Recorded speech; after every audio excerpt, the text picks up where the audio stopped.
You can't treat me like that. The moment Barbara's feet touched the ground in Korea, she knew her carefully planned exchange year was about to spiral into beautiful chaos. The fluorescent lights of Incheon International Airport felt harsh against Barbara's skin as she stood frozen in the arrivals hall, her phone clutched in trembling hands. The text message glowed accusingly.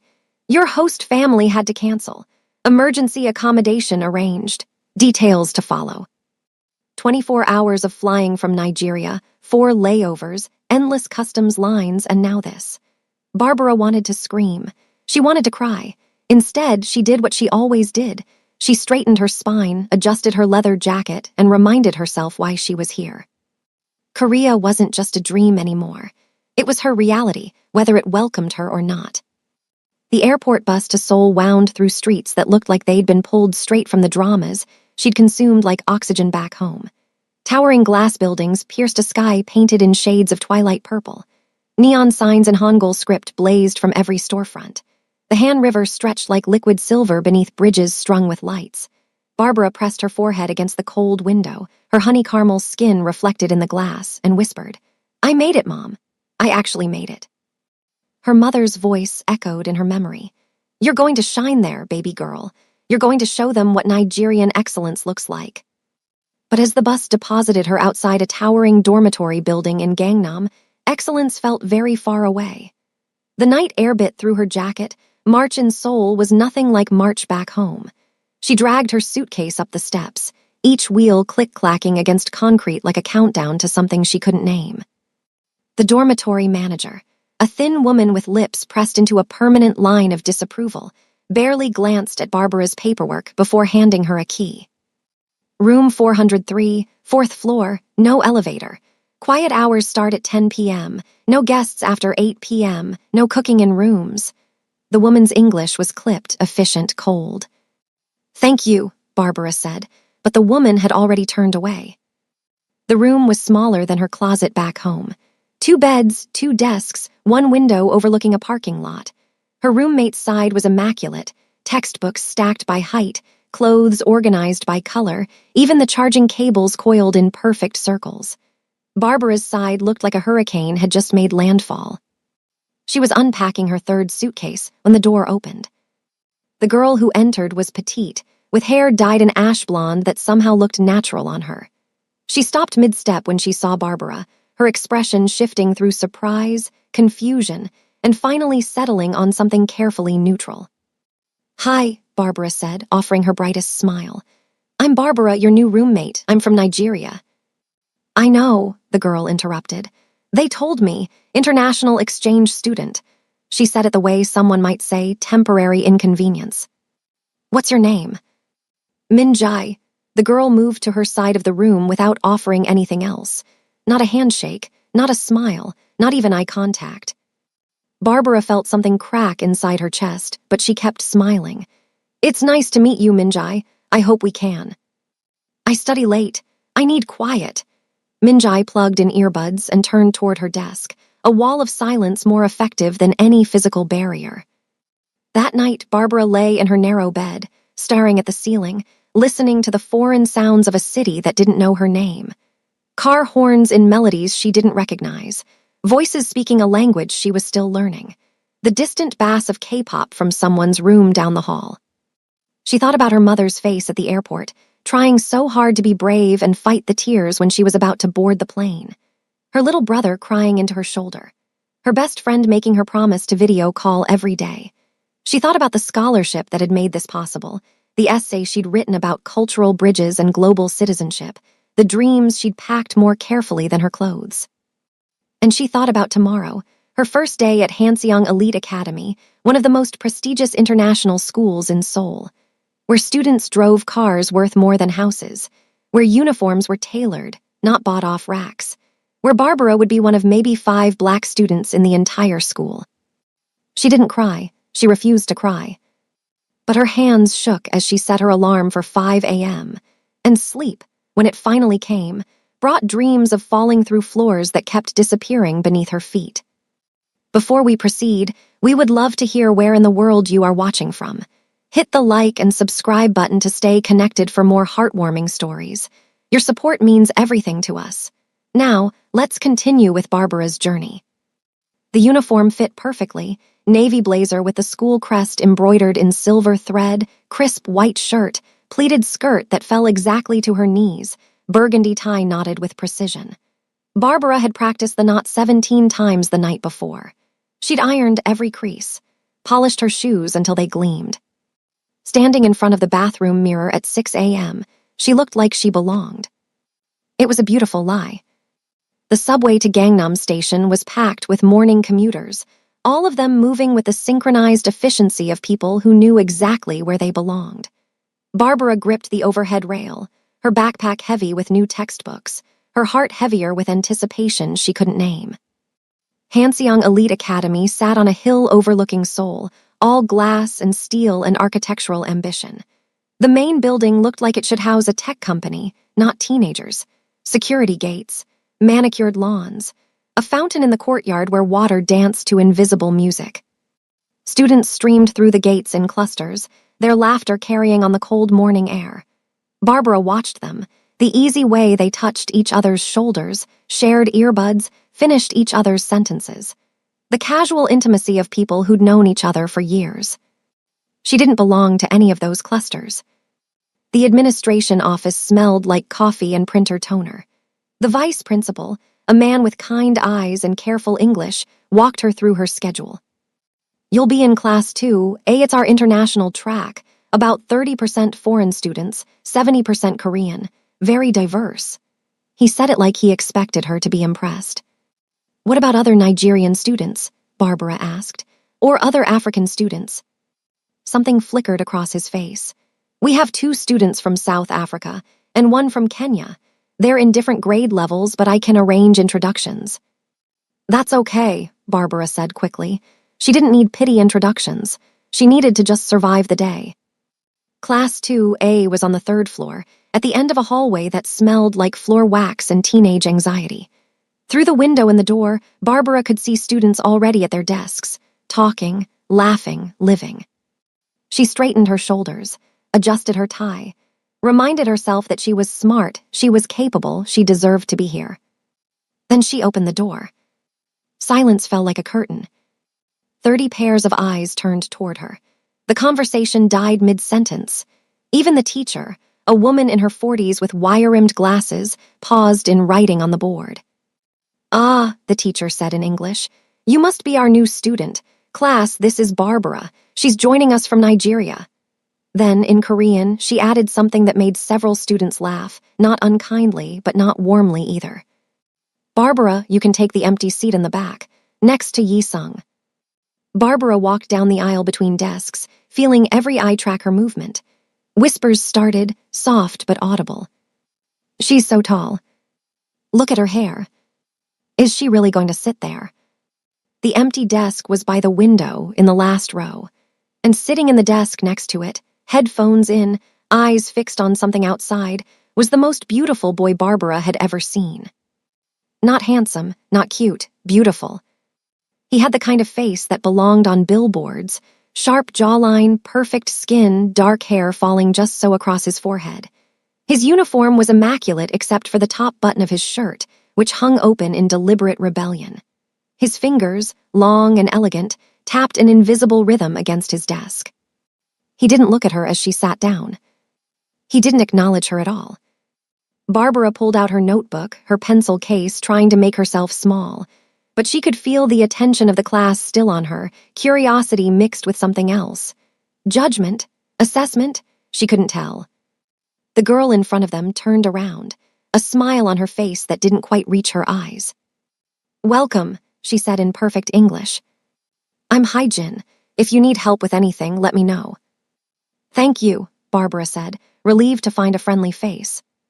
Although, Hyjin added, her smile sharpening, sitting next to Yi-sung on your first day. Brave choice. Or maybe you just didn't know. Didn't know what? But Hyjin had already turned back around, leaving Barbara's question hanging in the air like smoke. The morning classes passed in a blur of Korean and English, subjects she knew and subjects that felt foreign. Her classmates were brilliant, answering questions in 3 languages, referencing concepts she'd only heard about. These weren't just good students. They were elite in every sense of the word. At mid-morning break, students clustered in groups.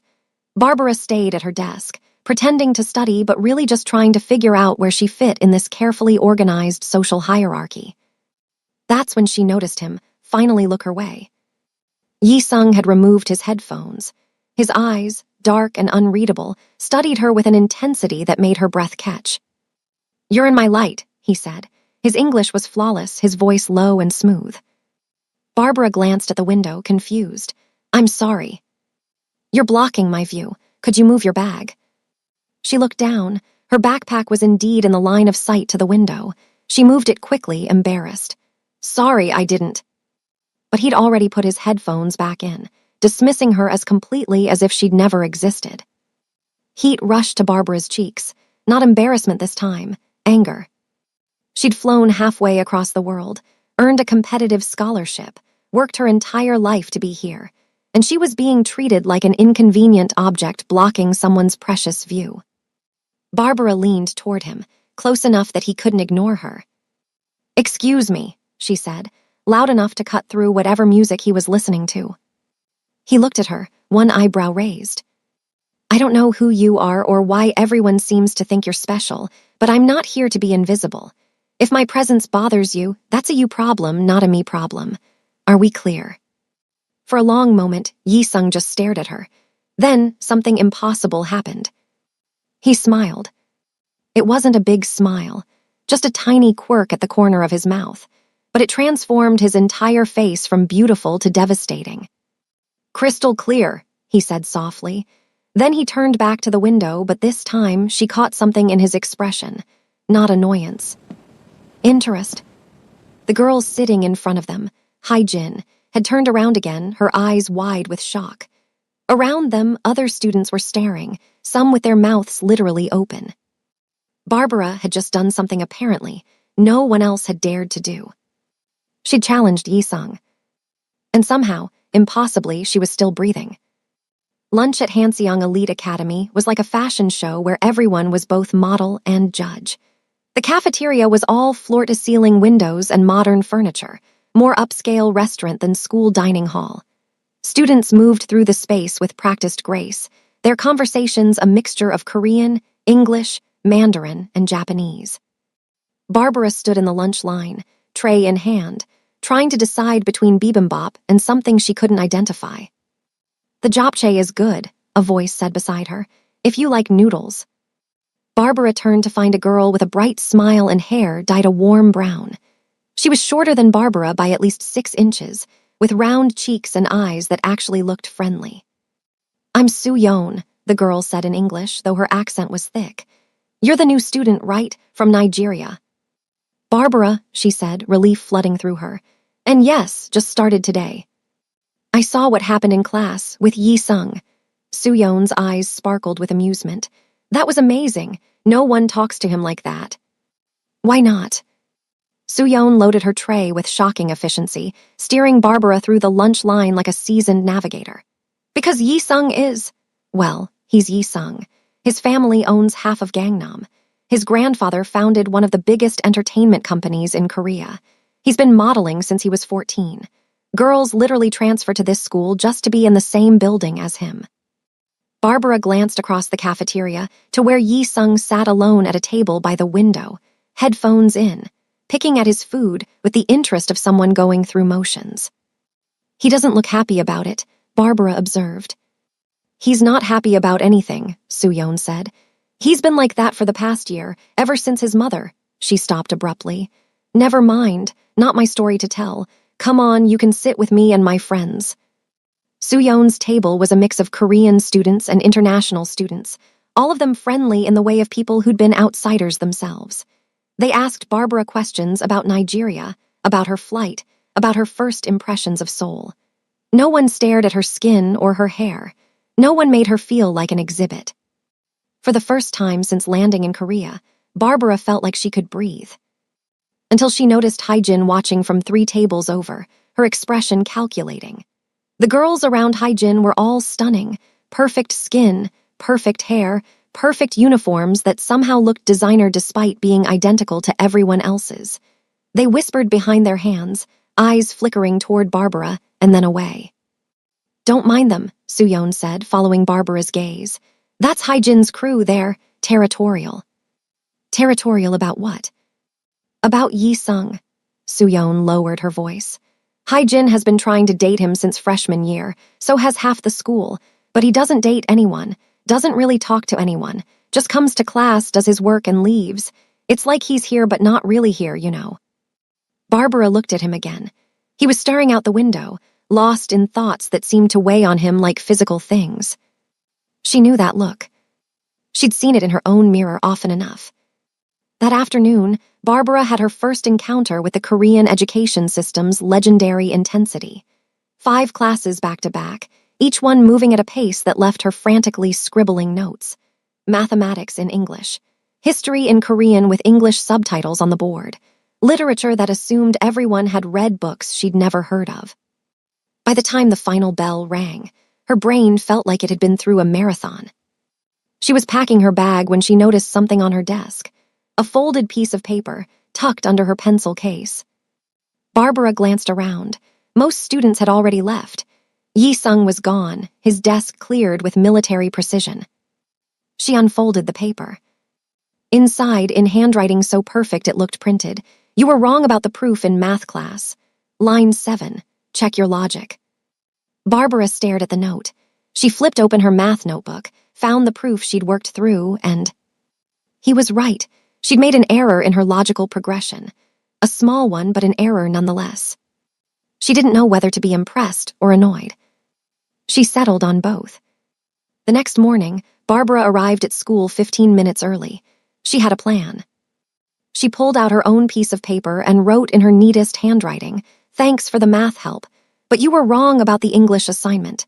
Shakespeare wasn't advocating for revenge in Hamlet. He was exploring the cost of inaction. Maybe read it again." She placed the note on Yi-sung's desk and went to her own seat, pretending to read. He arrived exactly 3 minutes before the bell, his timing as precise as everything else about him. He saw the note immediately, picked it up, read it. Then, for the second time, he smiled. Barbara's heart did something complicated in her chest. He didn't say anything, just pulled out his own notebook and started writing. When the teacher arrived and class began, Barbara was sure that was the end of it. But at the end of class, there was another note on her desk. "Tache, coffee after school. There's a place near the school. We can argue about literature properly." Barbara stared at the note for a full minute. Was Yi-sung asking her out? Or was this just about proving who was smarter? She honestly couldn't tell. Suyeon appeared at her elbow. "What's that?" "Nothing," Barbara said quickly, shoving the note in her bag. But Suyeon had seen Yi-sung's handwriting. Her eyes went wide. "Oh my God, did he just ask you to?" "It's not what you think." "Barbara," Suyeon grabbed her arm. "Do you know what this means? Yi-sung doesn't talk to people. He definitely doesn't invite people for coffee. This is huge." "It's probably nothing." But when she looked up, Yi-sung was watching her from across the room, waiting for an answer. Barbara pulled out her own paper and wrote one word: "When?" She placed it on his desk as she walked past. Didn't wait for his response, didn't look back. But she felt his eyes on her all the way out the door. And that feeling, dangerous and electric and completely terrifying, stayed with her through every class, every moment, every breath until the final bell rang, and she found herself standing outside the school gates, wondering if she was about to make the best or worst decision of her life. The coffee shop was called Autumn's End, tucked between a designer handbag store and a cosmetics shop that looked more like an art gallery. Through the window, Barbara could see exposed brick walls, hanging plants, and shelves lined with books in multiple languages. She was 10 minutes early. Yi-sung was already there. He sat at a corner table, still in his school uniform but with the tie loosened and the blazer draped over the chair beside him. 2 cups of coffee sat on the table, one in front of him, one in front of the empty chair. He'd ordered for her. Barbara felt a flicker of annoyance, presumptuous, but when she sat down and took a sip, it was exactly how she liked it: cream, 1 sugar, strong enough to taste like coffee but smooth enough not to burn. "How did you know?" she asked. "I paid attention." He said it simply, like it was obvious. "You always get the same thing at the school cafeteria in the morning, Americano with cream and 1 sugar." He'd been watching her, noticing her. The thought sent a shiver down Barbara's spine that had nothing to do with the air conditioning. "So," Yi-sung said, leaning back in his chair with the casual confidence of someone who'd never doubted his right to take up space. "Tell me about Nigeria." "You first," Barbara countered. "Tell me about Korea." His lips twitched. "I've lived here my whole life. There's nothing interesting to tell." "Then tell me something uninteresting." He studied her for a moment, like she was a puzzle he was trying to solve. "You're not what I expected." "What did you expect?" "Someone quieter. Someone who would fade into the background and try not to cause trouble." "Sorry to disappoint." "You didn't." His gaze was steady and tense. "The opposite, actually." Barbara felt heat rise in her cheeks. She took another sip of coffee to buy herself time. "Your turn. Ask me something." "Why Korea? Why not study in the US or the UK like most international students?" It was a fair question, and one Barbara had been asked a dozen times by family members who didn't understand.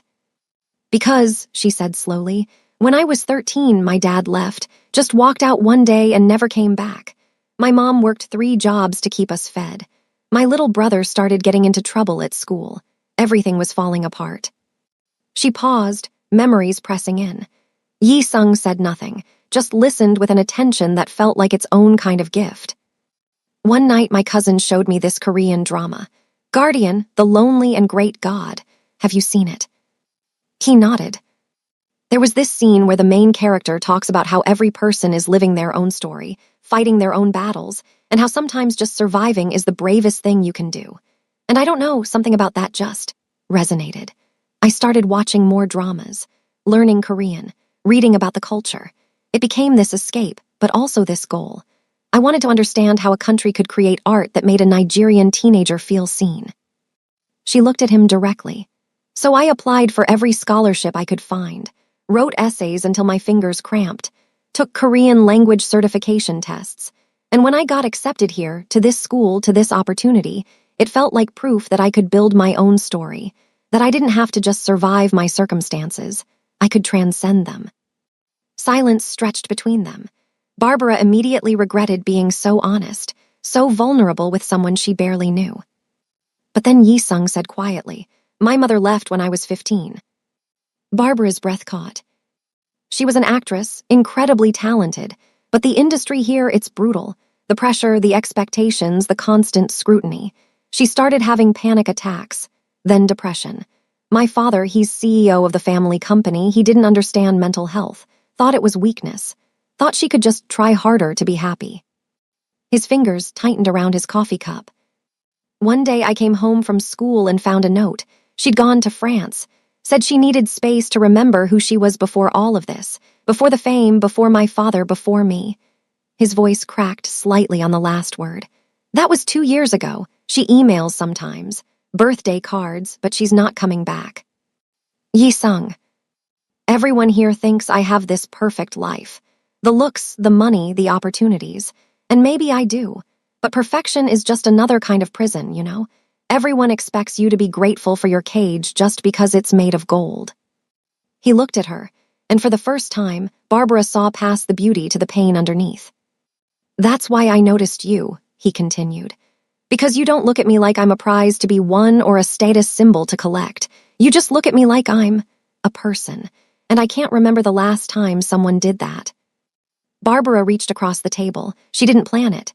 Her hand just moved, covering his. His skin was warm.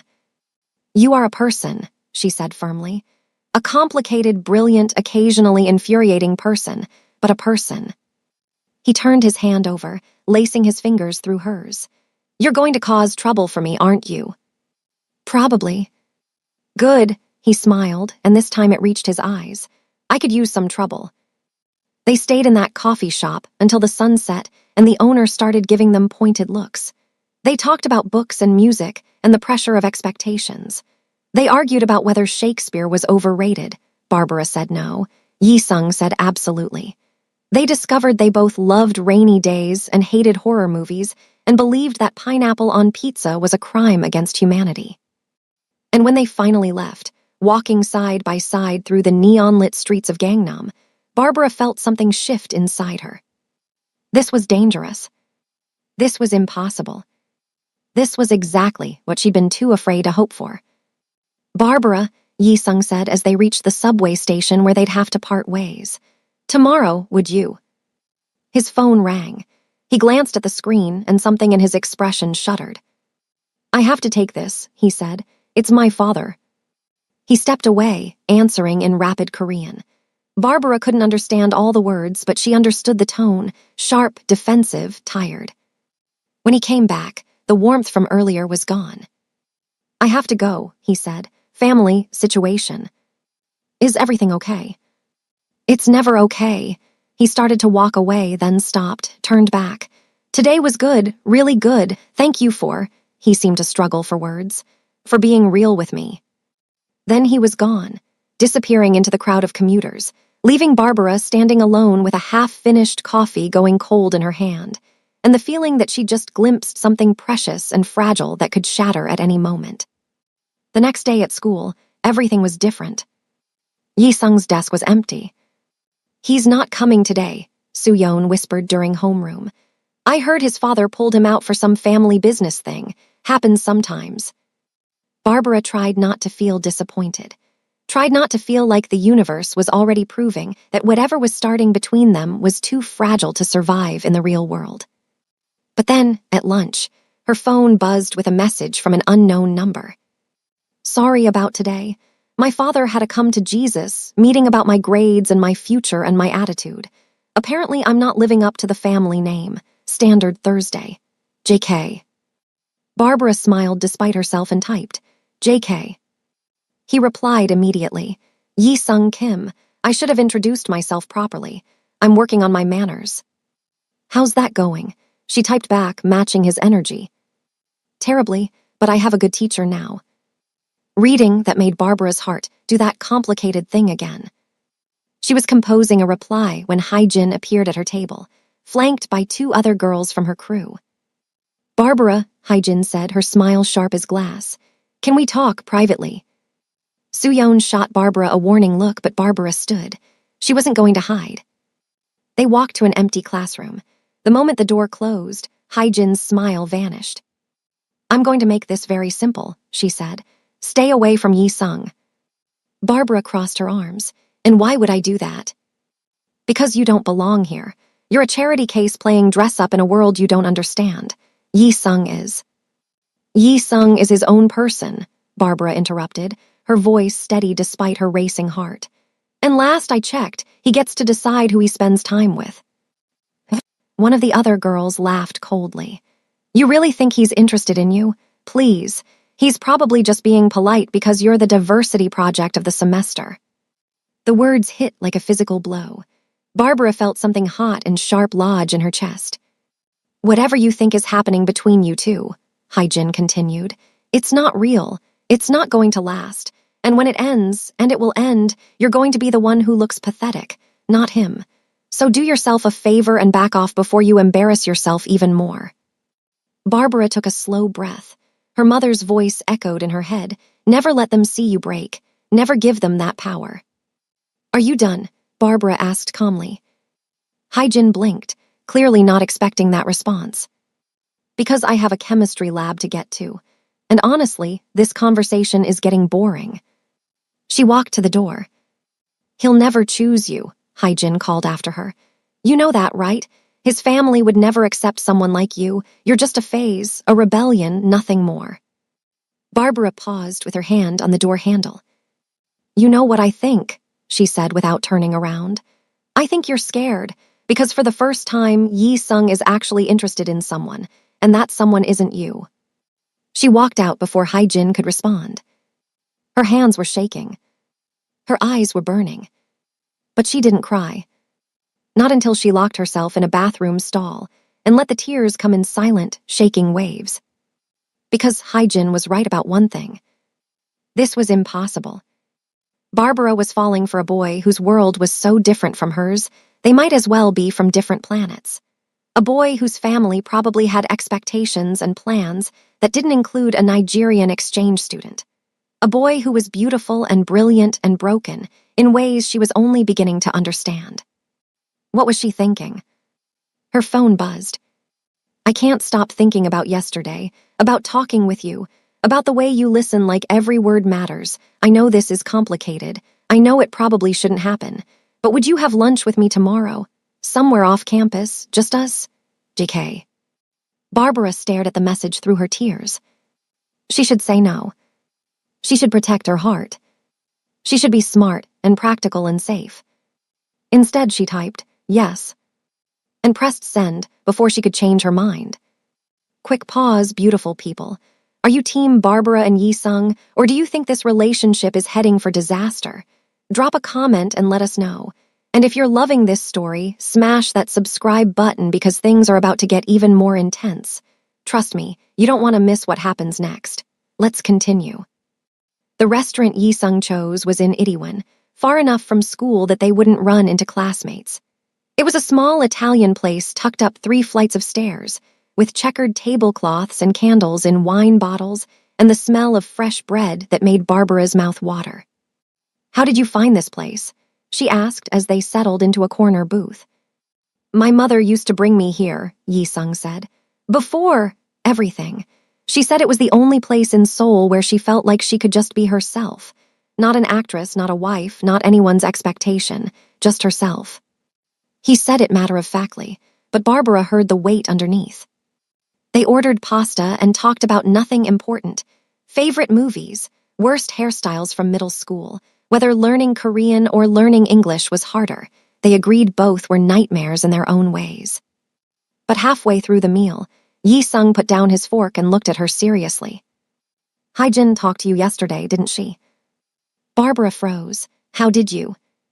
She always does this. Whenever I show interest in anyone, she stages an intervention. Usually it works. Usually the person gets scared and backs off. Should I be scared? Probably, he leaned forward.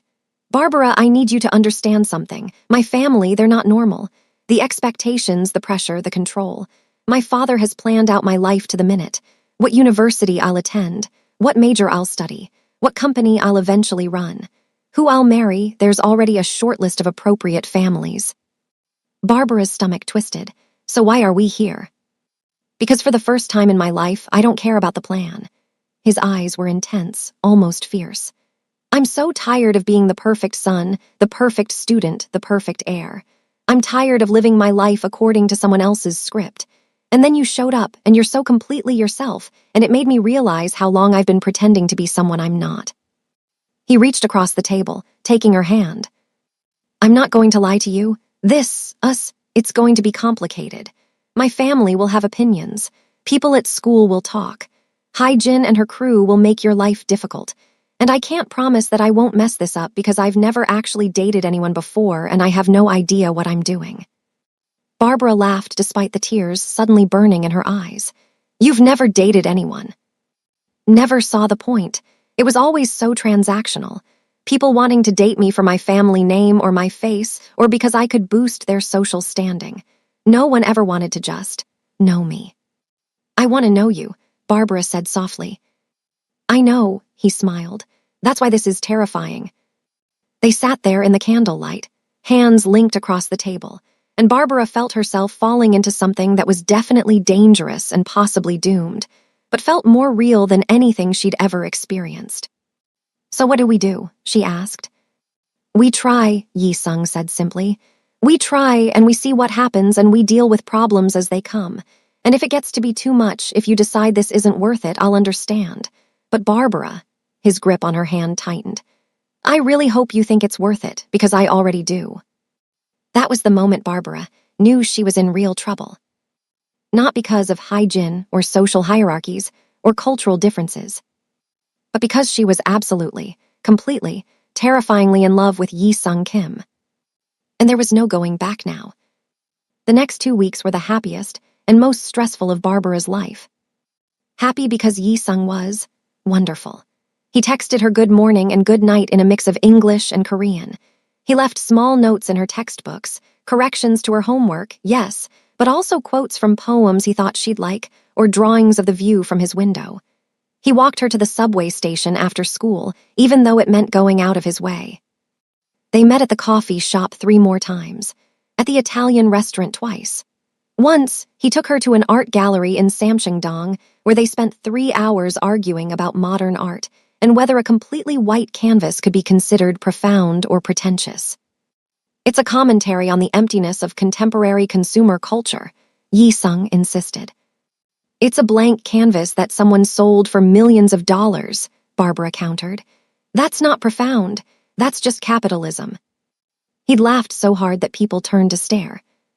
But the happiness came with a cost. At school, the whispers intensified. Barbara would walk into the bathroom and conversations would stop. She'd sit in the cafeteria and feel eyes on her back. Someone created a poll on the school's anonymous messaging app. How long until Yi-sung gets bored? A, 1 week. B, 2 weeks. C, she'll mess it up first. Soo-yeon showed it to her with an apologetic wince. Don't let it get to you, Soo-yeon said. They're just jealous. But it did get to her. How could it not? The worst part was that Yi-sung had to keep their relationship relatively quiet. Not because he was ashamed, he insisted, but because his father had spies everywhere. Teachers who reported back. Family friends who'd mention if they saw him with someone inappropriate. Just until I figure out how to handle my father, he said. Just until I can present this the right way. Barbara understood, but understanding didn't make it hurt less when he couldn't hold her hand in the hallways. When he had to pretend, she was just another classmate in front of certain people. It felt like being a secret, and Barbara had been invisible for too much of her life to accept being hidden. Things came to a head on a Friday afternoon. Barbara was at her locker, exchanging books, when 3 senior girls approached. She recognized them vaguely, friends of Hai-jin's older sister. So you're the one Yi-sung is slumming it with, the tallest one said in English. Barbara closed her locker carefully. Excuse me. Do you really think this is going to work? His family will never accept you. You're just an experiment, a phase. I'm a person, Barbara said, her voice level despite the rage building in her chest. And what happens between Yi-sung and me is none of your business. It became our business when you started embarrassing one of the most prominent families in Seoul. Another girl chimed in. Do you know what his grandfather said when he heard Yi-sung was spending time with a... She didn't finish the sentence, but Barbara could fill in the blank. The word hung in the air between them, invisible but devastating. You should leave, the tall girl said. Go back to your country, save yourself the humiliation. Barbara felt something inside her crack. She'd dealt with prejudice before, growing up in Nigeria, being tall and dark-skinned in a society that sometimes prized lighter skin. But this was different. This was being reduced to her race in a foreign country where she was already fighting to belong. No, Barbara said quietly. No. No, I'm not leaving. I earned my place here. I worked harder than most of you ever will to get this opportunity. And if my existence makes you uncomfortable, that's your problem, not mine. She walked away with her head high and her eyes burning. She made it to an empty classroom before the tears came. That's where Yi-sung found her 20 minutes later. Barbara, he stopped in the doorway, taking in her tear-stained face. What happened? She told him, all of it. The girls, the words, the feeling of being reduced to something less than human. His face went white, then red, then dangerous. Who were they? He asked, his voice deadly quiet. It doesn't matter. It matters to me. He crouched in front of her, taking her hands. Barbara, I am so sorry. This is my fault. I should have been more public about us. I should have protected you better. You can't protect me from the world being the world, Barbara said, wiping her eyes. And I don't need protecting. I can fight my own battles. I know you can, but you shouldn't have to, not alone. He pulled her into his arms, and Barbara let herself cry properly. Not quiet, dignified tears. Big, ugly, soul-deep sobs that came from a place of exhaustion and frustration and fear. When she finally pulled back, Yi-sung cupped her face in his hands. I'm going to tell my father, he said. This weekend, I'm going to tell him about you, about us. And whatever happens, happens, but I'm done hiding. I'm done pretending you don't mean everything to me. Yi-sung, your family. My family doesn't get to control who I care about. His jaw was set, determined. I've been their perfect son for 17 years. I've followed every rule, met every expectation. But this is where I draw the line. Barbara wanted to protest, wanted to tell him not to risk everything for her. But she was also tired of being hidden, tired of being treated like a shameful secret. Okay, she whispered, tell them. He kissed her then, soft and sweet and full of promise. Neither of them knew that it would be the last peaceful moment they'd have for a very long time. Yi-sung didn't come to school on Monday. Or Tuesday. By Wednesday, rumors were spreading like wildfire. His father had found out. There'd been a huge fight. Yi-sung was being sent to study abroad. No, he was being transferred to another school. No, his father had disowned him. Barbara tried calling, texting, everything. All her messages went unanswered. Soo-yeon pulled her aside at lunch. I heard from my cousin who works at his family's company. There was a massive confrontation, yelling in the offices. His father threatened to cut him off completely. Barbara felt sick. This was her fault. She'd let herself fall for him knowing it was complicated, knowing his world and hers were incompatible. And now he was paying the price. On Thursday, she was called to the vice principal's office. Her heart hammered as she walked down the administrative hallway. Had they found out? Was she in trouble? Was her scholarship at risk? But when she entered the office, it wasn't just the vice principal waiting. It was a man in an expensive suit, silver-haired and sharp-eyed, radiating power and control. Yi-sung's father. Miss Barbara, he said in perfect English, gesturing to a chair. Please sit, we have much to discuss. Barbara sat, her hands clenched in her lap. I understand you've been spending time with my son, Mr. Kim continued, his voice pleasant but his eyes cold. I want you to understand something. Yi-sung has responsibilities, expectations, a future that has been carefully planned and cultivated. He is the heir to a multi-billion-won enterprise. His marriage will be strategic. His partnerships will be calculated. Everything he does reflects on our family name. Barbara said nothing, just listened with her chin high. You seem like a smart young woman, Mr. Kim said, so I'm going to be direct. Name your price. Barbara blinked. I'm sorry. How much would it take for you to end this? Friendship? With my son? I'm prepared to be generous. A full scholarship to any university you choose, anywhere in the world. Living expenses covered. A job waiting for you after graduation. All you have to do is leave Yi-sung alone. For a moment, Barbara couldn't breathe. He was trying to buy her, like she was a problem to be solved with money. Mr. Kim, Barbara said slowly, with all due respect, I'm not interested in your money, and I'm not going to end my friendship with Yi-sung just because you don't approve. His expression hardened. Then let me be clearer. If you continue this relationship, I will make your life very difficult. I have connections throughout this school, this city. I can make sure your scholarship is revoked.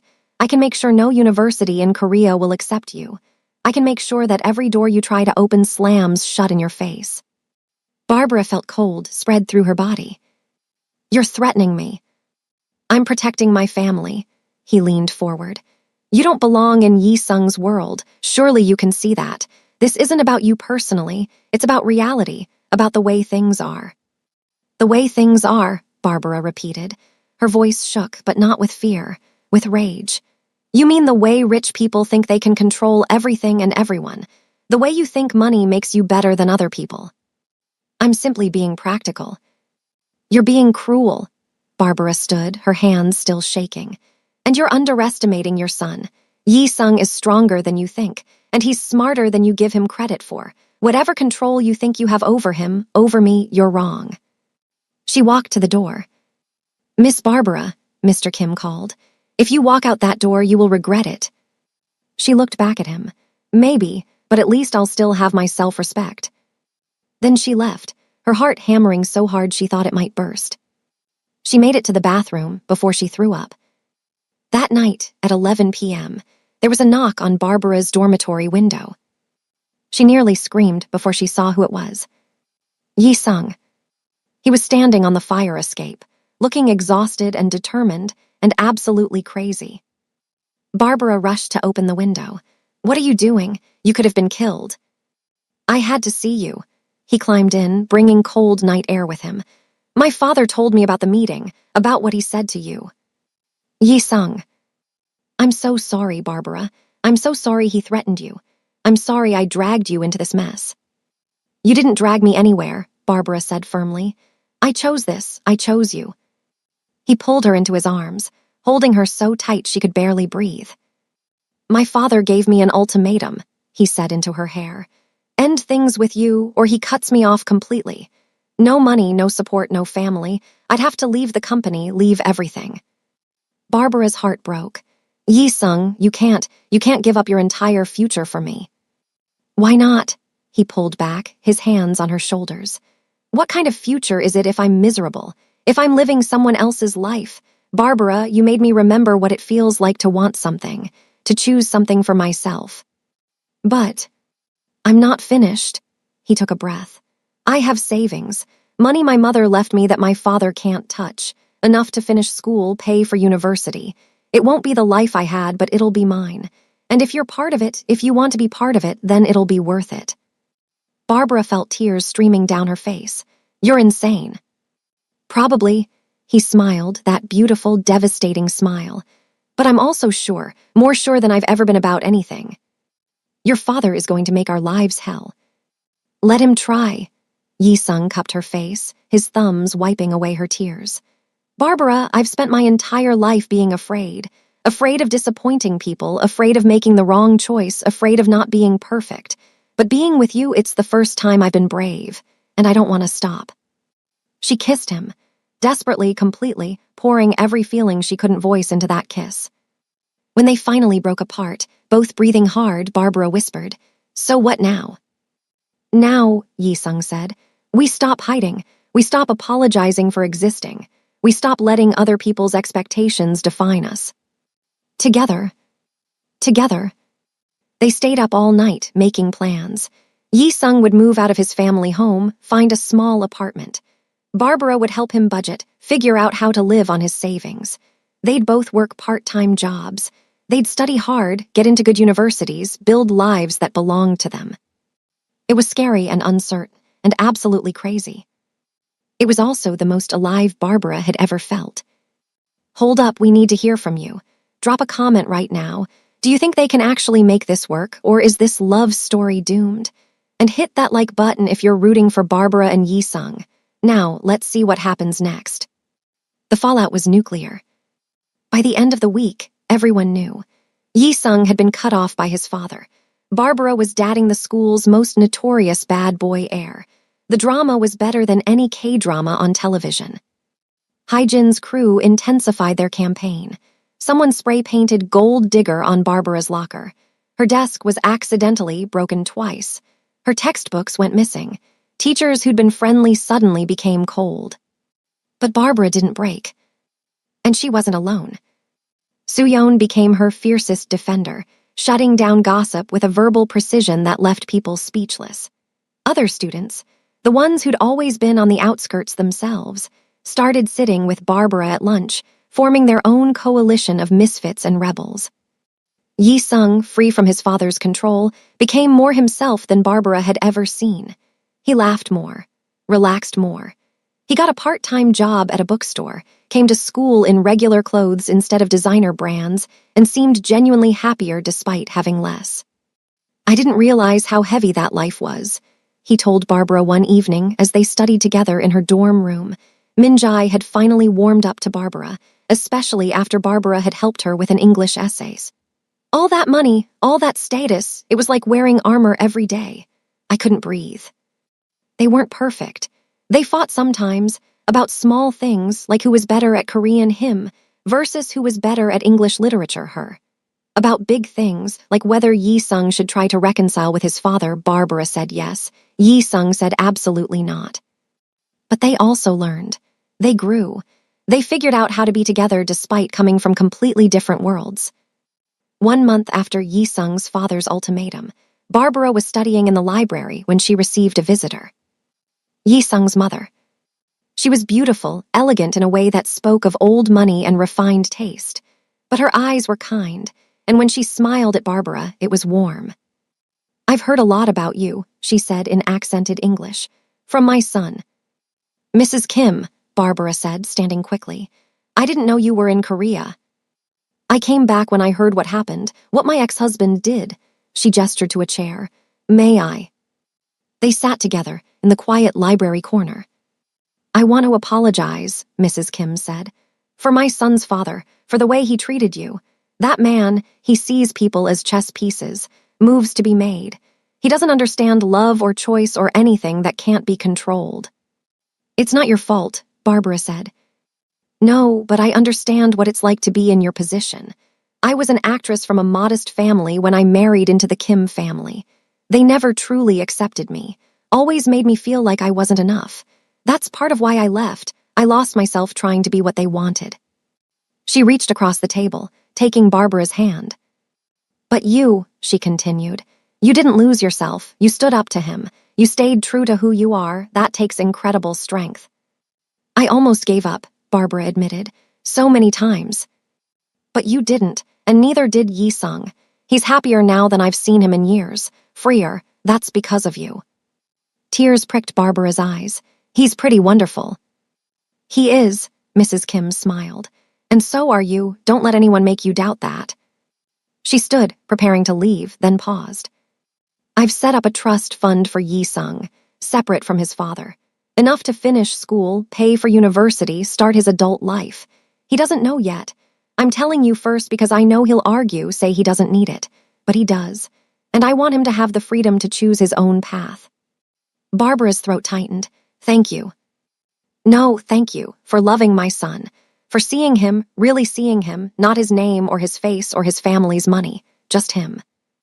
After she left, Barbara sat in the library for a long time, crying happy tears for the first time in months. The school year ended with a final dramatic flourish. The Spring Festival, the biggest event of the year, featured performances, games, and the crowning of the Spring King and Queen, voted on by students. Barbara had no expectation of winning. She wasn't even sure she wanted to. But when they announced the results at the festival's closing ceremony, she nearly fainted. Spring Queen, Barbara. Spring King, Yi Sung Kim. The crowd's reaction was mixed. Cheers from their friends, shocked silence from others, and outright protests from Hae-jin's crew. But as Barbara walked onto the stage, as Yi Sung took her hand and they stood together under the spring lights, she realized something. This was their moment, their victory, not over Hae-jin or Mr. Kim or anyone else, but over fear, over the voices that said they didn't belong together, over every obstacle that had tried to keep them apart. Yi Sung leaned close, his lips near her ear. "You know what happens now, right?" "What?" "The king and queen have to dance." Music started, a slow, beautiful song that echoed across the festival grounds. And there, in front of everyone who doubted them, whispered about them, tried to tear them apart, Barbara and Yi Sung danced. She wasn't a perfect dancer. She stepped on his toes twice. But he just laughed and pulled her closer. "I love you," he whispered. "I don't think I've said that yet, but I do. I love you so much it terrifies me." Barbara's heart felt like it might explode. "I love you too," she whispered back, "even though you're infuriating and stubborn and occasionally insufferable." Occasionally. Frequently. He kissed her then, right there in front of everyone, and the festival erupted in cheers and whistles, and probably some angry protests that Barbara couldn't hear over the sound of her own happiness. This was what love looked like. Not perfect, not easy, not what anyone had planned or expected, but real and brave and completely beautifully theirs. Epilogue, 2 years later. Barbara stood in the doorway of their tiny apartment, boxes stacked everywhere, and couldn't stop smiling. The space was small, a studio in Hongdae above a coffee shop that smelled perpetually of roasted beans, but it was theirs. Yi Sung was at the university, finishing his final exam. Barbara had graduated early, her scholarship covering everything despite Mr. Kim's threats. Apparently, academic excellence spoke louder than family grudges. She was working at an international NGO now, helping build educational bridges between Nigeria and Korea. It wasn't glamorous, but it was meaningful. And in 3 months, she and Yi-sung would both start graduate school. Different programs, same university, same city, same life they'd built from nothing. Her phone buzzed. Done with the exam. Bringing dinner. Hope you like Japanese because I already ordered. Also, my mother called. She wants to have dinner with us this weekend. Fair warning, she's going to ask about marriage plans, again. JK. Barbara laughed, typing back. Tell her we're too young and too broke for marriage. I told her that. She offered to pay. Of course she did. Should I say yes? Barbara's fingers hovered over the keyboard. 2 years ago, that question would have terrified her. The commitment, the permanence, the risk of losing everything. But now, maybe we should talk about it. You know, hypothetically. 3 dots appeared, then disappeared, then appeared again. Hypothetically, I've already picked out a ring, but I'm waiting for the right moment, the perfect moment. Barbara's heart stuttered. And when will that be? When you're ready, whether that's tomorrow or 10 years from now, I'm not going anywhere. She set down her phone and looked around their tiny apartment. At the mismatched furniture they'd bought secondhand. At the photos on the walls, her family in Nigeria, his mother in Paris, the 2 of them at their high school graduation. This life wasn't what either of them had planned. It was better. Because it was theirs, built on choice and courage, and the kind of love that refused to be controlled or contained or compromised. The door opened. Yi-sung walked in, carrying takeout bags and wearing that smile that still made her breath catch. Home, he said simply, kissing her forehead. Home, she agreed. And for the first time in her life, Barbara truly understood what that word meant. Not a place, not a country, but a person. The person who saw you completely and loved you anyway. The person who chose you every single day, despite easier options. The person who made you brave. Barbara had crossed an ocean to find herself. Instead, she'd found something even better. She'd found home. Thank you so much for joining us on Barbara and Yi-sung's incredible journey. If this story touched your heart, please hit that like button, share it with someone who loves a good romance, and subscribe for more beautiful stories. We'd also love to know, what was your favorite moment in this story? Drop a comment below. Remember, love is always